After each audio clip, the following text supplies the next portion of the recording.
je veux parler très rapidement d'un projet que je mène en ce moment, qui est un projet autour des réseaux sociaux qui s'appelle Weka Entertainment. Donc c'est une société qu'on m'a demandé pour compte d'investisseurs de reprendre il y a 2 ans, qui était dans le monde des jeux. Et il y avait finalement un certain nombre de fondamentaux qui étaient posés dans cette société, à savoir qu'il y avait une équipe qui était motivée, ça faisait pas beaucoup de chiffre d'affaires, ça faisait pas mal de pertes. Il y avait un bout de potentiel, parce qu'il y avait un jeu qui fonctionnait un peu dans les réseaux sociaux, et il fallait trouver la solution au problème, il fallait percer une solution.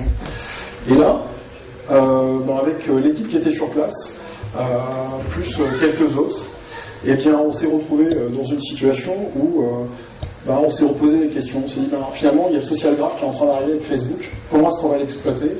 Qu'est-ce qu'on va en faire? Donc le social graph, tout le monde a compris, je pense, c'est la capacité à avoir son réseau d'amis qui est dessiné de manière informatique grâce à Facebook.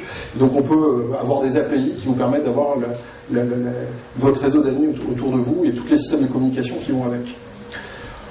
On s'est dit aussi que finalement il y avait une grande mutation, c'est-à-dire que le monde du jeu il n'allait plus du tout être le même, surtout le monde du jeu du casual gaming. Donc le casual gaming, c'est quoi? C'est les petits jeux qu'on peut jouer les uns les autres, simplement, à savoir les Tetris, les jeux de belote et autres.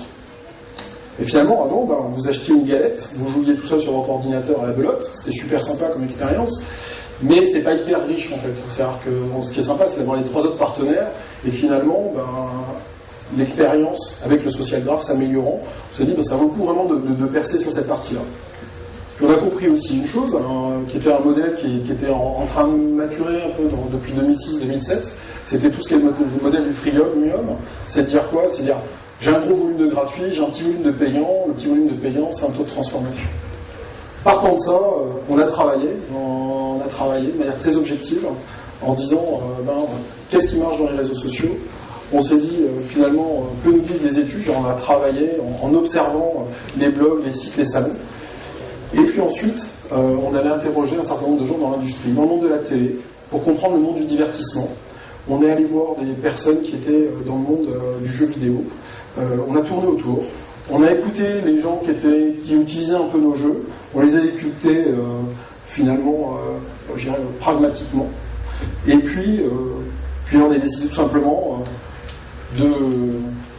d'affirmer qu'on allait devenir un acteur des réseaux sociaux en France et en Europe.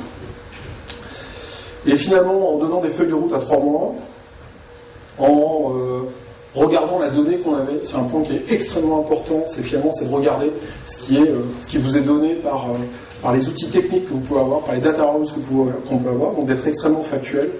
Et bien, le temps passant, on est passé d'une idée qui est la vision, sur lesquelles les équipes avec lesquelles je travaille ont eu des excellentes idées.